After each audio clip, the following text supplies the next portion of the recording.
Thank you Jesus, धन्यवाद यीशु। सभी मेरे भाई बहनों को जय मसीह की। परमेश्वर आपको बहुत बहुत आशीष दे। तो आज का वचन हम सबकी ज़िंदगियों के लिए 10 नहीं 60 नहीं 100 गुना उत्तम फल लेके आया सबकी आपकी ज़िंदगियों के लिए। हालेलुया।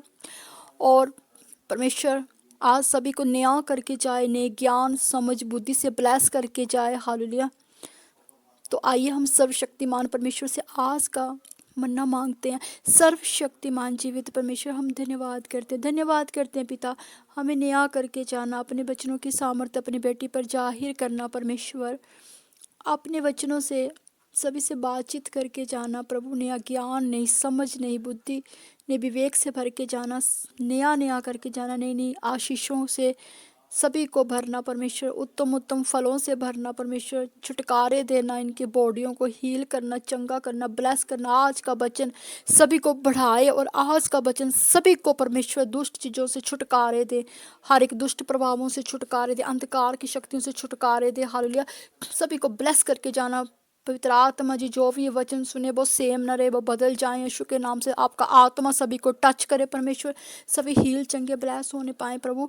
इनके फाइनेंशियल खुलने पाए, इनके घराने आशीषित हो, इनके बच्चे आशीषित, इनके काम बढ़ने पाए, स्पीड ना हो, इनके काम दौड़े, इनके हाथों में खूब पैसा आए परमेश्वर।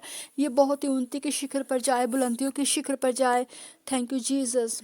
परमेश्वर हमें अपने वचन के साथ ब्लेस करना। धन्यवाद यीशु, धन्यवाद यीशु, धन्यवाद यीशु, धन्यवाद यीशु। Thank you Jesus, thank you Holy Spirit ji, thank you Jesus, thank you Jesus, thank you Jesus. धन्यवाद यीशु, thank you Holy Spirit ji. तो परमेश्वर ने आज हमें ब्लेस किया इब्रानियों 4 की 16 वचन से। हालेलुया। तो आइए सभी मसीह भाई बहन इब्रानियों निकालो, चैप्टर 4 की 16 का वचन है। तो आइए हम इब्रानियों में जाते हैं। पवित्र कलाम को खोलो,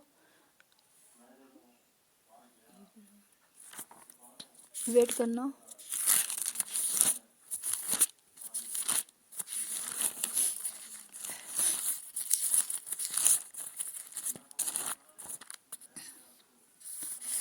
तो इब्रानियों 4 की 16, इसलिए आओ हम अनुग्रह के सिंहासन के निकट हियाब बांध कर चलें कि हम पर दया हो और वे अनुग्रह पाएं जो आवश्यकता के समय हमारी सहायता करे। तो पवित्र कलाम का वचन क्या हमें बताता है?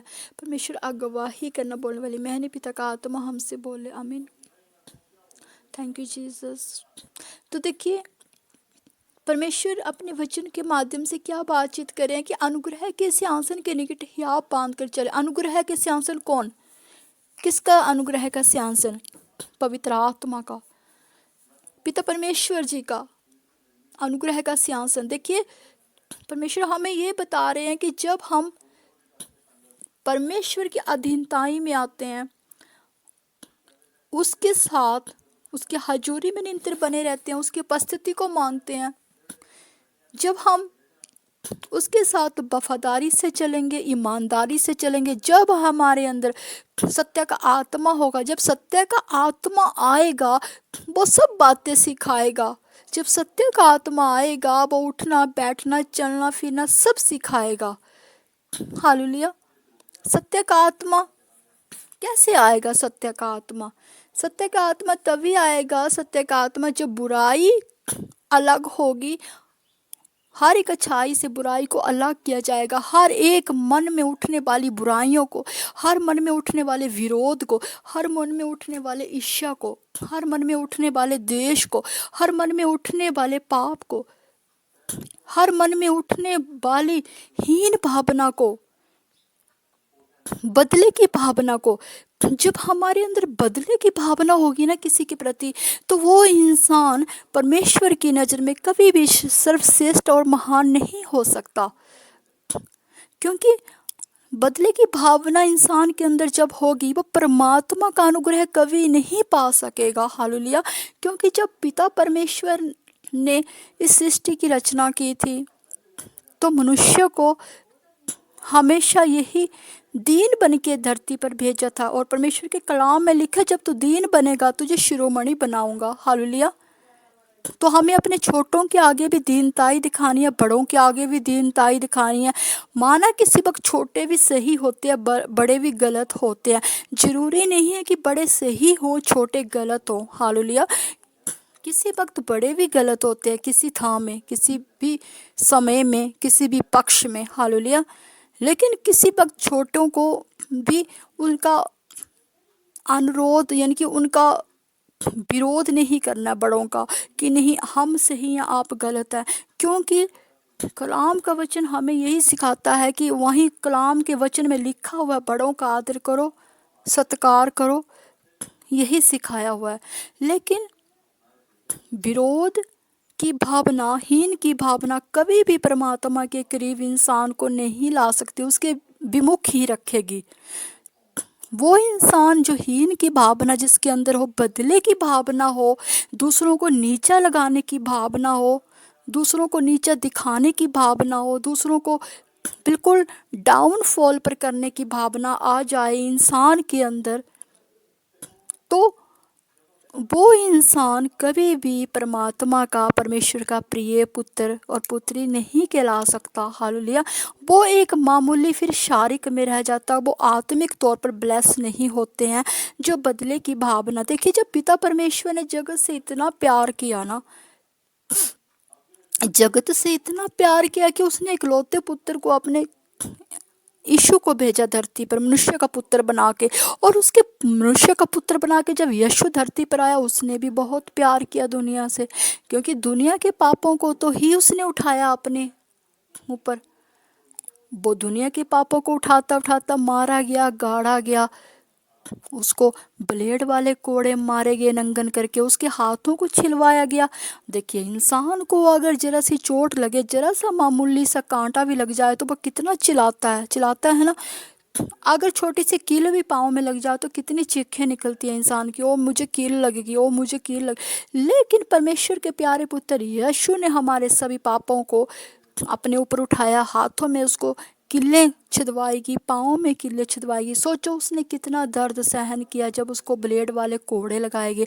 तो उसने अपने हृदय में हमेशा दीनताई दिखाई, उसने कभी कुटिल बातों का जवाब कुटिल से नहीं दिया, बदले की भावना नहीं रखी। वो मनुष्य को, ये देखिए मसीहा, मसीहा किसको बोलते हैं? मसीहा किसका प्रतीक है? जो मसीही लोग होते हैं वो किसका प्रतीक होते हैं? मसीहा लोग शांति का प्रतीक होते हैं। नंबर 1 मसीहा लोग शांति का प्रतीक है, मसीहा लोग प्रेम का प्रतीक है, मसीहा लोग शांति का, प्रेम का, माफ़ी का, दया का प्रतीक है। और जिस मसीहा के अंदर माफ़ी नहीं, शांति नहीं, दया नहीं, करुणा नहीं, वो मसीहा का प्रतीक नहीं हो सकता। मसीहा का प्रतीक कि वो परमेश्वर का प्रिय पुत्र पुत्री नहीं हो सकते। हालेलुया।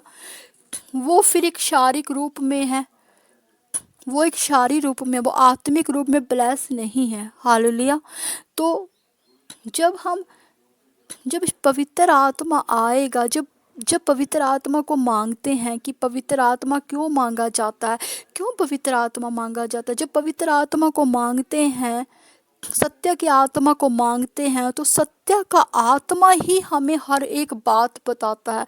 जब सत्य का आत्मा इंसान के अंदर आएगा तो वो सेम नहीं रहेगा, वो सेम नहीं रहेगा, वो बदल जाएगा। यीशु के महासामर्थ्य नाम के उसके हालात, उसकी ज़िंदगियाँ डिफरेंट हो जाएंगी, उसका उठना बैठना बोलना डिफरेंट मीन्स कि उसके अंदर एक ऐसी मतलब बुद्धिमत्ता आ जाएगी, ज्ञान मता आ जाएगी, उसके अंदर अच्छे गुण आ जाएंगे, उसका उठना बैठना पवित्र हो जाएगा, उसका देखना पवित्र हो जाएगा। हालेलुया।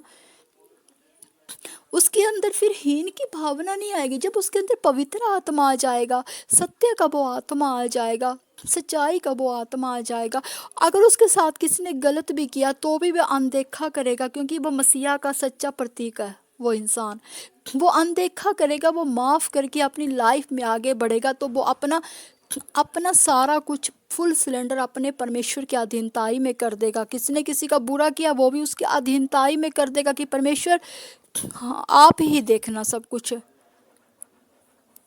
अगर देखो एक इंसान परमेश्वर के वचन को मानता है और परमेश्वर के वचन के अनुसार उसकी आज्ञा व्यवस्था को तोड़ रहा है, उसके वचन पर नहीं चल रहा है, तो वो मसीहा का प्रतीक नहीं हो सकता। मसीहा ने कहा है, दोष ना लगाओ कि तुम पे भी दोष लगे, उंगली ना उठाओ कि तुम पे भी 10-20 उंगलियां उठे। क्योंकि कलाम का वचन कभी खाली नहीं जाता, वो पूरा होके ही वापिस आता है। हालेलुया। तो हमें उसके वचन के रिकॉर्डिंग चलना है। हालेलुया। और अगर हम मसीहा को प्यार करते हैं, अब यीशु को प्यार करते हैं, तो उसके वचनों की व्यवस्था पर पूरा उतरना होगा।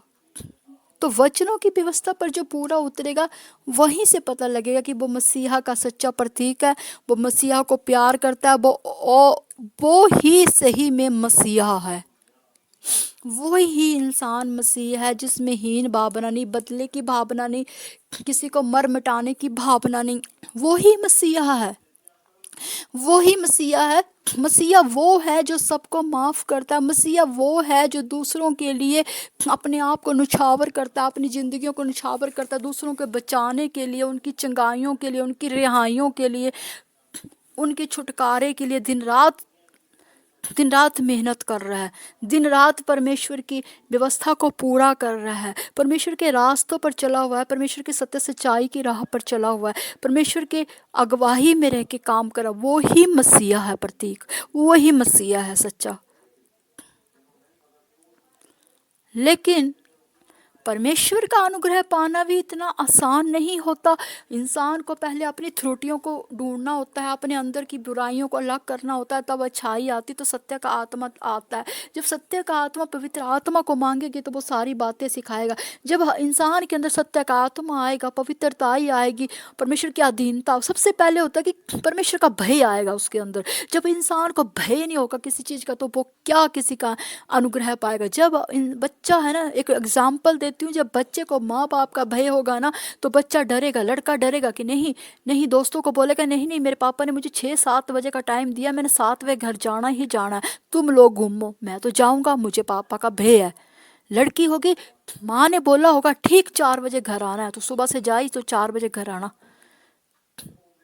तो उसको, लड़की को भय होगा उनको माँ बाप का। जब इंसान बच्चे को माँ बाप का भय होगा, तो बच्चा क्या होता है कि माँ बाप की अधीनता ही में रहेगा। और जिस बच्चे को माँ बाप का भय नहीं होगा, तो वो अपनी कम्युनिटी अलग से बनाएगा।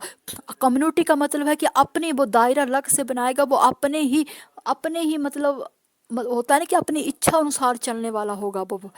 वो गलत रास्ते पे चलेगा तो भी अपनी इच्छा अनुसार चलेगा, वो सही चलेगा तो भी अपनी इच्छा अनुसार, वो खाएगा पिएगा, अपनी कम्युनिटी में रह के अपनी ही व्यवस्था बनाएगा। बच्चा अपनी ही, जब बच्चा छोटा होता है तो माँ बाप की उंगली पकड़ के चलता है, तो माँ बाप की कम्युनिटी में रहता है। और जब बच्चा बड़ा होता है तो अपनी कम्युनिटी अलग बनाता है, अपनी व्यवस्था अलग तैयार कर लेता है। कई बच्चे, सारे नहीं, जो भय खाते हैं माँ बाप का, वो नहीं, वो सारी जिंदगी माँ बाप का भय खाने वाले बच्चे भी होते हैं। भय नहीं होता, ये प्रेम होता है, ये अधीनता ही होती है, ये एक वफादारी होती है, एक ईमानदारी होती है। भय भी नहीं बोल सकते, माँ बाप बच्चे को कोई बड़ा होकर मारते नहीं है। ये एक क्या होता है, एक वफादारी होती है माँ बाप के प्रति, एक ईमानदारी होती है, एक निष्ठा होती है, एक सच्चाई होती है, एक पवित्रता ही होती है। उसी तरह जब हम परमेश्वर का भय मानेंगे ना, जब हमारे अंदर परमेश्वर का भय आएगा ना, जब हम परमेश्वर का भय मानेंगे कि नहीं हम परमेश्वर का भय मानने वाले बच्चे, तो फिर वो जो भय मानने वाला होगा उसके अंदर वफादारी भी होगी, उसके अंदर ईमानदारी भी होगी, उसके अंदर सत्य सच्चाई निष्ठा भी होगी। और जब ये सारे गुण होंगे, तो जब परमेश्वर का फिर अनुग्रह होता है, फिर हम परमेश्वर के अनुग्रह के नीचे ही रहेंगे। जब परमेश्वर का अनुग्रह आएगा, परमेश्वर ने बोला कि हियाब बांध दो, तू हियाब बांध के दृढ़ रह, भय मत खा, फिर मैं तेरा परमेश्वर तेरे लिए सब कुछ करूंगा। फिर परमेश्वर का जब अनुग्रह आता है, तो परमेश्वर अपनी भलाइयों को दिखाएगा, तर्स को दिखाएगा, अपने बड़े बड़े चमत्कारों को दिखाएगा। फिर उस बच्चे को, जब परमेश्वर को भय मानेगा, परमेश्वर के साथ सत्य सच्चाई के साथ चला रहेगा, उसको किसी चीज़ की जरूरत ही नहीं होगी, क्योंकि परमेश्वर का अनुग्रह उस पर सदैव होता रहेगा। हर टाइम पर परमेश्वर अपना अनुग्रह, अपनी भलाइयाँ, अपना तर्स, अपने चमत्कार उसकी ज़िंदगी में करता रहेगा, उसके कामों में करता रहेगा, उसके परिवारों में करता रहेगा। और अगर वो बच्चा वफादारी के साथ बना हुआ है, सच्चाई के साथ बन रहा हुआ है, तो परमेश्वर का वो अनुग्रह भी पाएगा। जब परमेश्वर के अनुग्रह के नीचे रहेगा वो, तो ऑब्वियसली परमेश्वर की भलाइयों को देखेगा, परमेश्वर के बड़े बड़े तर्स को देखेगा, परमेश्वर के चमत्कारों को देखेगा वो। हालेलुया।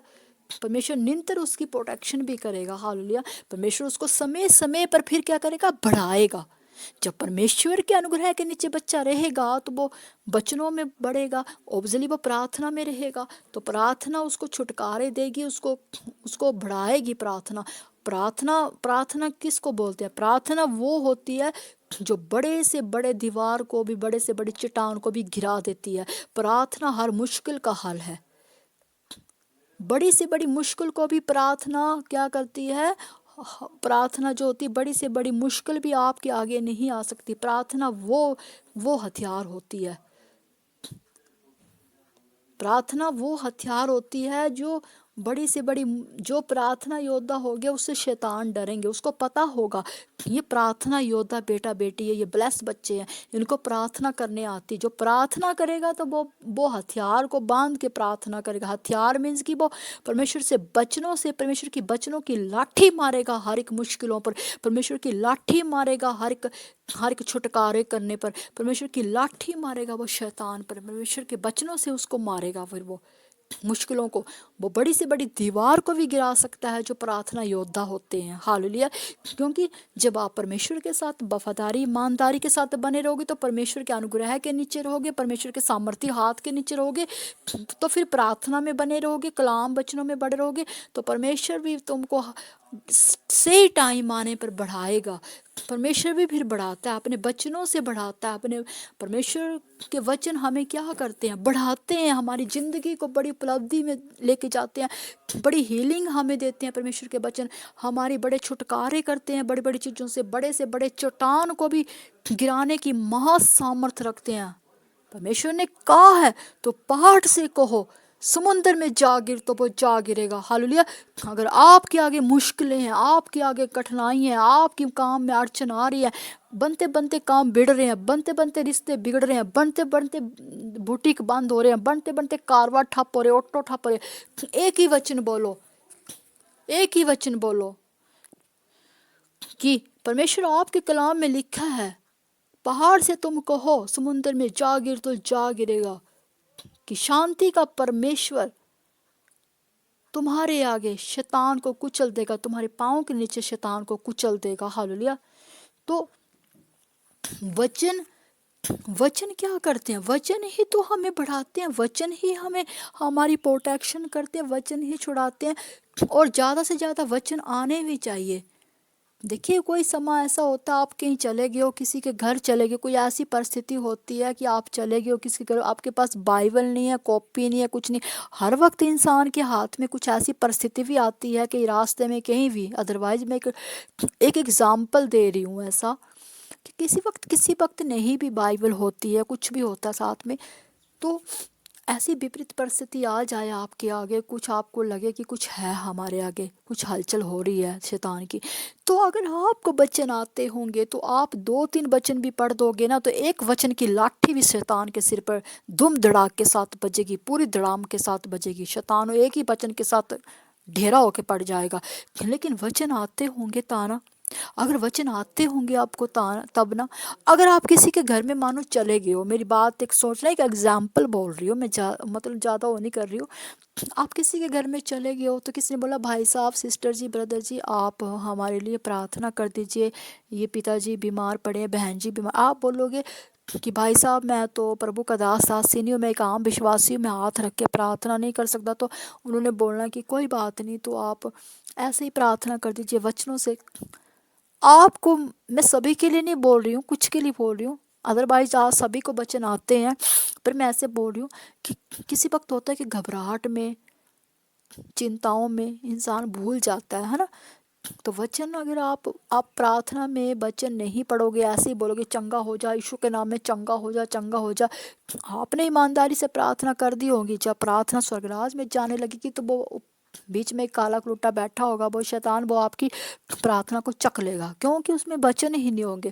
क्योंकि वचन ही तो परमेश्वर है, परमेश्वर ही वचन है। जब उसके अंदर खुदा ही नहीं होगा वचनों में, तो ऑब्वियसली वो शैतान अटैक कर लेगा आपकी प्रार्थना। तो बेस्ट किया आपने अपनी तरफ से दी बेस्ट किया काम, लेकिन दी बेस्ट करने के बावजूद भी वो आगे खड़ा होता है, वो आगे खड़ा होता है।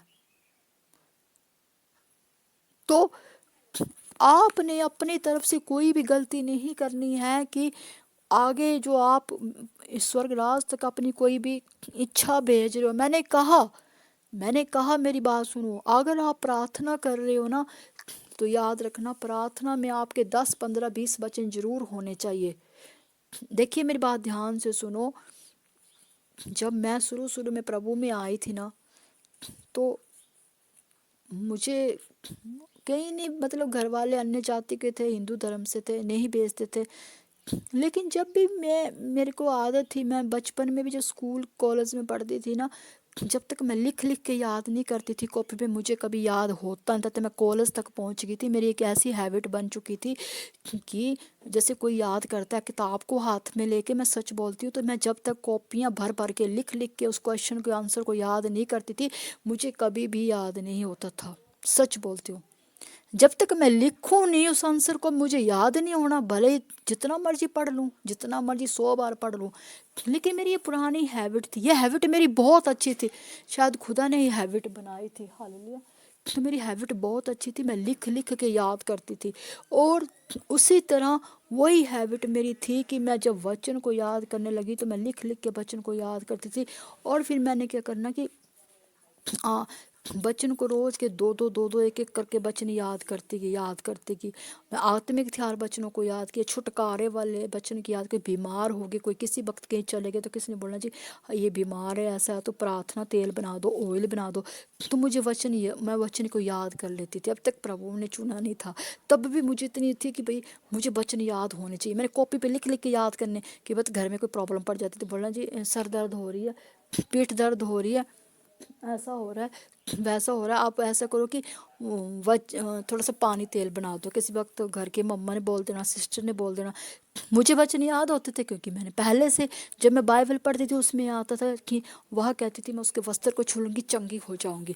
तो मैं सारे वचन लिख लेती थी कि बीमार बीमार को हील करने के लिए वचन। अभी तक तो मैं नहीं थी प्रभु में, है ना। तो मेरे शुरू से हैबिट थी बचपन से कि मैं लिख लिख के याद करती थी। उसी तरह आपने भी डेली का एक वचन याद करोगे तो मंथली 30 हुए, है ना। तो ऐसा कुछ नहीं है, याद करने में कोई बुराई नहीं कि आप बड़े हो गए हो, आपके बच्चे स्कूल जाते हैं, तो ऐसा कुछ नहीं होता। अगर याद करोगे तो अपने लिए, अगर आपके अंदर वचन होंगे ना, भरा हुआ होगा ना, आपके अंदर भरा भरा होगा ना, शैतान आपको छू नहीं सकेगा।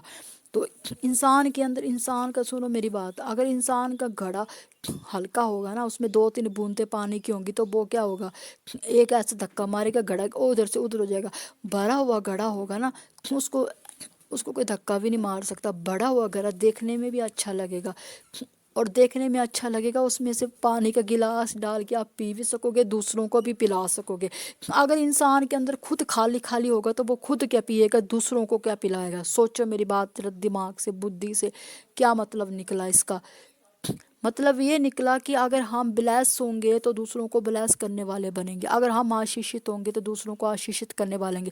हमारे अंदर खुदा के वचन होंगे तो अगर वचन से हम भरे होंगे ना, अगर वचनों से हमारा हृदय भरा होगा तो शैतान हमारे को छू नहीं सकेगा। वो चट्टान बन के वचन हमारी प्रोटेक्शन करेंगे। और कम से कम ना ऐसे किया करो, 1 घंटा सुबह वचन पढ़ना, 1 घंटा दोपहर को, शाम को, एक दिन में 4 4 घंटे वचन पढ़ना। इससे क्या होगा कि आपके अंदर एक चट्टान की तरह वचन बिल्कुल आपको घेरे में रखेंगे, और कोई भी विपरीत परिस्थिति छू नहीं सकेगी। हालेलुया।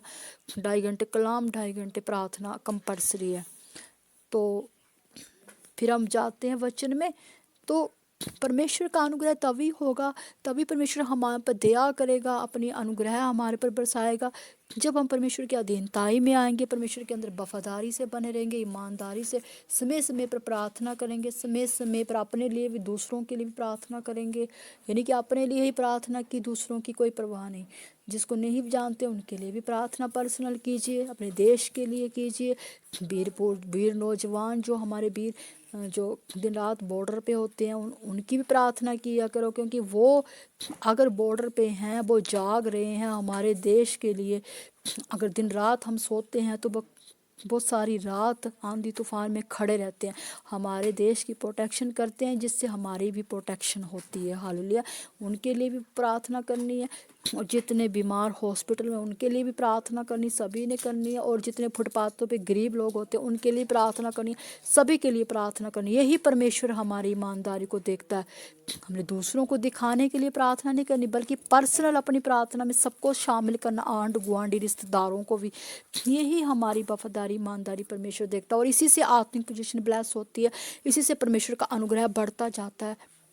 परमेश्वर अपनी भलाइयों को दिखाता है, परमेश्वर अपने तर्स को दिखाता है, परमेश्वर अपनी ज़िंदगी में किसी भी चीज़ की घटी कमी नहीं होने देता। हालेलुया। परमेश्वर बढ़ाता जाता, उसके वचन हमें बढ़ाते हैं, उसके वचन हमें छुड़ाते हैं। तो थैंक यू जीसस। आज का वचन सभी की जिंदगी उत्तम उत्तम फल लेके आए। God bless you. Praise the Lord. खुदा की आशीष, शांति, बरकत सभी की जिंदगियों में ठहरे। परमेश्वर आपको बहुत आशीष दे। जितने भी बीमार लोग हैं सभी हील, चंगे, ब्लेस होने पाए। घर परिवारों में जितने भी हैं, सर्दी जुकाम बुखार जो भी प्रॉब्लम में है, परमेश्वर का अनुग्रह आपकी ज़िंदगियों में ठहरे। परमेश्वर आपकी ज़िंदगी बड़े फजल करे, खुदा का आत्मा आपको टच करे और आप बड़ी बड़ी हीलिंग को देखो, बड़ी बड़ी आप ग्रेस को देखो। बैड न्यूज़ आपकी ज़िंदगी से कैंसिल करते हैं हम, और गुड न्यूज़ आपकी ज़िंदगी में आए। हालेलुया। आपके काम स्पीड ना बढ़ने पाए, प्यार से ब्लेस होने पाए। जितने देश विदेशों में हमारे भाई बहन वो भी ब्लेस होने पाए, उनको किसी चीज़ घटी कमी ना हो। परमेश्वर का आत्मा उनको छुए और उनको ब्लेस करे। हालेलुया। और परमेश्वर बुजुर्गों को, नौजवान बच्चों को, सभी को चंगा करे। हालेलुया। और आप आत्मिक पोजीशन में आपकी ब्लेस हो, परमेश्वर आपको बढ़ाए, आपको हील करे, चंगा करे, और आपकी ज़िंदगी में खुशियाँ ही खुशियाँ और आनंद से भरे। आपको परमेश्वर का शांति आपकी ज़िंदगियों में, आपके परिवारों में ठहरे, मांगते हैं यीशु के नाम से, आमीन। God bless you. Praise the Lord. खुदा की आशीष, शांति, बरकत आपकी ज़िंदगी में ठहरे। और ज्योति की ओर से जय मसीह। तो मिलते हैं कल रोज़ की रोटी में। परमेश्वर आपको बहुत आशीष दे। शुभ रात्रि आपको। परमेश्वर आपको अच्छी नींद के साथ ब्लेस करे, हर दुष्ट प्रभावों से बचाए। परमेश्वर आपके पूरे परिवारों को खुशियाँ दे, खुशियाँ आए आपकी ज़िंदगी। आमीन।